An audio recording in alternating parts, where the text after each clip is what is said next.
हिंदू राष्ट्र के अंदर क्या सम्मान और क्या इज्जत था दलितों का, आदिवासियों का, महिलाओं का, खास करके जो देश के आधा आबादी महिलाओं का है, उनको कौन सा इज्जत दे रहे थे? गैर संवैधानिक यात्रा है, बिल्कुल गैर संवैधानिक यात्रा है। देखिए, देश के अंदर आप आंदोलन कर सकते हैं, आप यात्रा भी निकाल सकते हैं, लेकिन एक हिंदू राष्ट्र की मांग करते हुए जो यात्रा निकाल रहे हैं, ऊपर से शपथ खा रहे हैं कि आप हिंदू राष्ट्र बनाएंगे।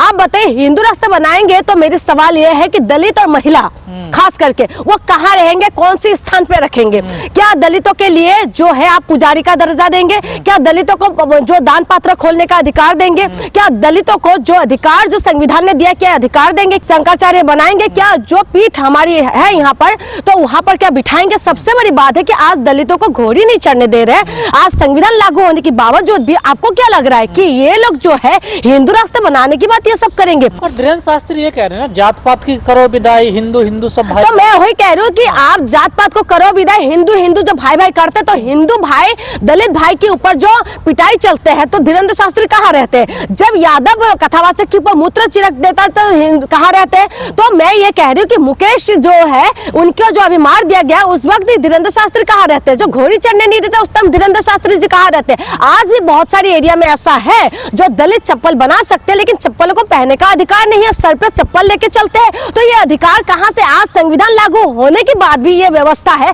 आप हिंदू राष्ट्र के अंदर महिलाओं को और दलितों को कहाँ रखेंगे? सवाल मेरी यह है, सवाल यह है कि मैं एक महिला हूँ, आज अगर महिलाओं को संविधान ने अधिकार दिया, तभी आज रेखा गुप्ता दिल्ली का सीएम है। आज रेखा गुप्ता जी धीरेन्द्र शास्त्री के पास गए हैं। आप बताए, महिलाओं को जो है अधिकार देने वाला संविधान है, हिंदू कोड बिल है। जो हिंदू कोड बिल टुकड़ों टुकड़ों पे बेशक पास हुआ, लेकिन पास हुआ था ना। और महिलाओं को अधिकार और सम्मान और मान और सम्मान और हमारी जो है हमें आगे बढ़ने का सुविधा किसने करके गया? भीमराव अंबेडकर ने करके दिया। अगर हिंदू कोड बिल नहीं आते तो आज महिला आगे नहीं बढ़ पाते। आज द्रौपदी मुर्मू जी जो राष्ट्रपति है, तो ये हिंदू कोड बिल की वजह से है, संविधान की वजह से है। आप विरोध कर रही हैं शिल्पा शेट्टी, देखिए मैं वही उन्हीं पे आना, शिल्पा शेट्टी की जैसे जो महिला है, जो शिल्पा शेट्टी अभिनेत्री बन पा रहे थे, ये भी हिंदू कोड बिल की वजह से, संविधान की वजह से है। आज शिल्पा शेट्टी मेरी फेवरेट एक्ट्रेस थी। मेरी दीदी एक दिन मुझे पूछ रहे थे कि तेरी कौन सी एक्ट्रेस फेवरेट है, क्योंकि मेरी बचपन से लेके अभी तक शिल्पा शेट्टी मेरी फेवरेट थी, लेकिन अब नहीं है।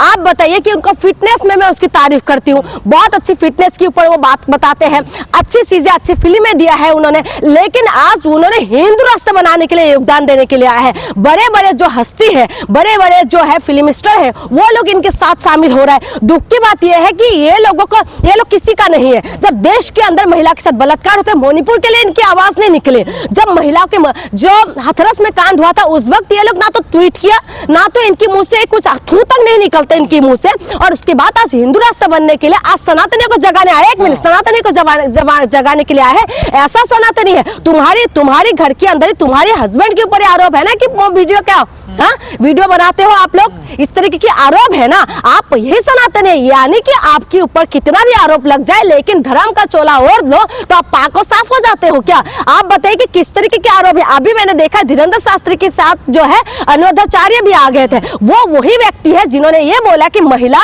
25 साल की उम्र में 4 जगह मुंह मार के आते हैं। वो कहते हैं कि 14 साल की बच्ची को जो है उनका बॉडी बन के तैयार हो जाते हैं। वो इस तरीके के बयान देने वाले जो संविधान विरोधी बयान है। संविधान ने महिलाओं को 18 साल की उम्र के बाद शादी की बात करते हैं, लेकिन ये लोग संविधान विरोधी बात करते हैं, लेकिन इनके खून भी बाल भी बाका नहीं होते। दुख की बात यह है कि देश के अंदर जब दलितों के ऊपर अत्याचार होते हैं, तब ये लोग कोई भी फिल्म स्टार जितना भी है, ये कोई भी मैदान में नहीं उतरते। लेकिन आज अगर सीएम रेखा गुप्ता भी पहुंचे और ये तमाम जो नेता है वहां पहुंचे, मुझे पुरुषों से दिक्कत मुझे नहीं ले। आज मैं पुरुषों के लिए बात करने नहीं आई हूँ। आज मुझे दुख ये लग रहा है कि जो महिला आज देश हमारी जो है दिल्ली, जो देश की राजधानी है और हमारी दिल का धड़कन है दिल्ली, उस दिल की मुख्यमंत्री जो है आज धीरेन्द्र शास्त्री के पास गए। आज मुख्यमंत्री अगर मुख्यमंत्री बन पा रहे महिला, तो ये भी संविधान की वजह से और हिंदू कोड बिल की वजह से है। लेकिन दुख की बात यह है कि योगदान कर रहे हैं हिंदू राष्ट्र बनाने के। हिंदू राष्ट्र के अंदर आप ChatGPT से बातचीत करिए।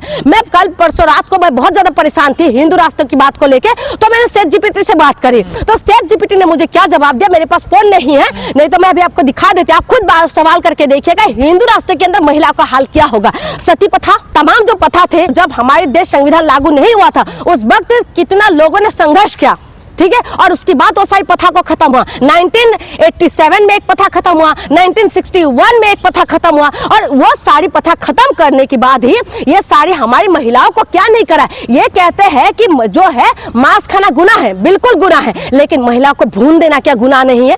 महिला को नंगा करके घुमाना क्या गुनाह नहीं है? महिला को विरोध कर रही है। मैं बिल्कुल विरोध कर रही हूँ। आप बताइए क्यों नहीं विरोध करूंगी? आप धीरेन्द्र शास्त्री जी से मैं सवाल करती हूँ कि आप यात्रा निकालिए महिला सुरक्षा पे, आप यात्रा निकाले बच्चों के रोजगार के लिए, आप यात्रा निकाले साइंटिफिक तरीके से हमारा देश आगे बढ़े, आप यात्रा निकालिए कि हॉस्पिटल बनाने के लिए। अच्छी बात है, आपने कैंसर की हॉस्पिटल बना रहे हैं, अच्छी बात है, लेकिन आप बनाए, आप देश की जो है मंत्रियों से ये सब बात करिए, देश की जनता तक ये मैसेज पहुंचाए कि मैं इसी वजह से यात्रा निकाली, और जिस दिन रोजगार पे यात्रा निकालेगा मैं शामिल होंगे, जिस दिन महिला सुरक्षा पे यात्रा निकालेंगे तो मैं शामिल होंगी। लेकिन दुख की बात यह है कि आज जो है बाबा पूरी तरीके से जो है ये देश को गुमराह करने में लगे हुए हैं। कमजोर होते जा रहे हैं। हिंदू कमजोर कैसे कमजोर हो रहा है भाई?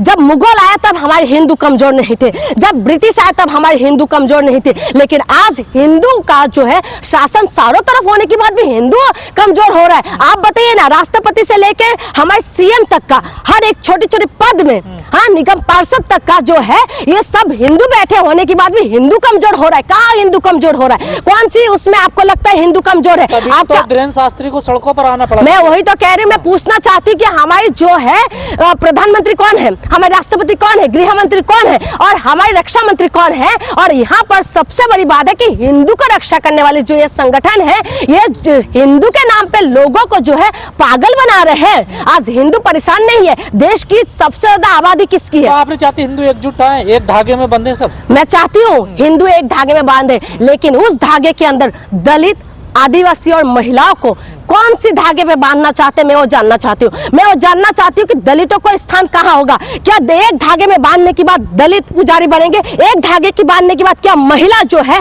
पढ़ लिख सकते हैं? एक धागे पे बांधने के बाद क्या महिलाओं को फ्रीडम देंगे जो अभी संविधान ने हमें दिया है? मैं संविधान के मुताबिक चलना चाहती हूँ। मेरे संविधान मुझे अधिकार देते हैं, बोलने का अधिकार देते हैं। संविधान ने हमें मान सम्मान और अभिमान दिया है, और आज संविधान को हम लोग मानते हैं, और संविधान ने हम लोगों को जो है उड़ना सिखाया। अगर दलित सीजीआई बन पा रहे हैं ना, ये सिर्फ और सिर्फ संविधान की वजह से है, नहीं तो दलितों की है ना हाल बेहाल करने के लिए ये लोग कचरा नहीं छोड़ा। हिंदू राष्ट्र में जात पात होगा, भेदभाव बिल्कुल होगा, क्यों नहीं होगा? देश 1950 से पहले कौन सा राष्ट्र था बताइए? संविधान लागू होने से पहले कौन सा राष्ट्र थे? हमारे भीमराव अंबेडकर के जो पानी पीने नहीं देते थे, वो तब उस टाइम किसका राज था? आप बताइए ना, उस वक्त की बात करें जिस टाइम दलितों की आगे मटका पीछे झाड़ू लगा के घुमा रहे थे, वो लोग कौन लोग थे? मैं ये पूछना चाहती हूँ, महिलाओं को जो आप स्तन ढकने के लिए नहीं देते थे, उस वक्त किसकी राज थे? मैं ये पूछ रही हूँ कि महिला जो आप पानी पीने नहीं देते थे, उस तालाब के अंदर जानवर को मार के फेंक दिया जाता था, आप पानी पीने नहीं देते थे, उस टाइम किसके राज थे? आप जवाब दीजिए, आप जवाब दीजिए। आज भी, आज की डेट पे भी आप न्यूज उठा के देख लीजिए, उड़ीसा जैसे राज्य के अंदर दलितों को घास खिलाया जाता है, और उसके बाद कोई बोलने के लिए तैयार नहीं है। समानता होगी, कोई जात पात नहीं होगी। ये सिर्फ गुमराह करने की कोशिश है। व्यवस्था रहेगी। देखिए, हाँ, वन व्यवस्था में क्या बताया जा रहा है? अभी मुझे किसी से बात हो रहा था, वो वीडियो वायरल भी है। आप, मैं उनसे पूछ रही थी कि दलितों को क्या हिंदू रास्ते के अंदर पुजारी बनाएंगे? उन्होंने बोला कि नहीं, जो वन व्यवस्था बने है वही बनेगा। अच्छा ठीक है, मैंने उनसे ये सवाल किया कि आप बताइए स्तनों का टैक्स किसने लगाया? ब्रिटिश ने, मुगलों ने? तो उनके पास कोई जवाब नहीं था। तो आप बताइए, आप वन व्यवस्था को मानते हो तो शूद्र कौन है? हम क्रिकेटर भी तो देखिए समर्थन में आ रहे हैं इस यात्रा के। आज जो क्रिकेटर की बात करते हैं, विराट कोहली की जैसे हमने महान हस्ती को हमारे देश ने विराट कोहली बनाया, लेकिन हमारे देश से वो कहां पर है? अभी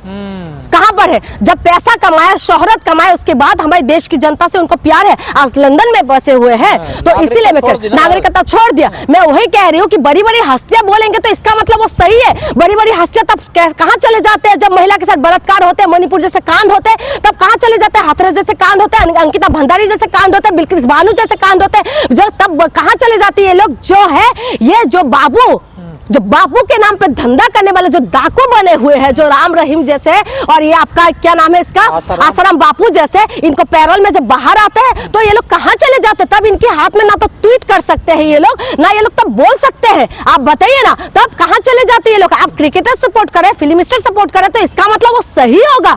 आज संविधान ने हमें अधिकार दिया है सीना चौड़ा करके घूमने के लिए। संविधान ने अधिकार दिया है कि हम लोग कानून व्यवस्था के साथ बंधे रहे। संविधान ने हमें अधिकार दिया, लेकिन ये अधिकार अगर अंदर चीन जाएंगे, हिंदू राष्ट्र के अंदर महिलाओं को कौन सी जगह पे आप रखोगे, उसका जवाब हमें चाहिए।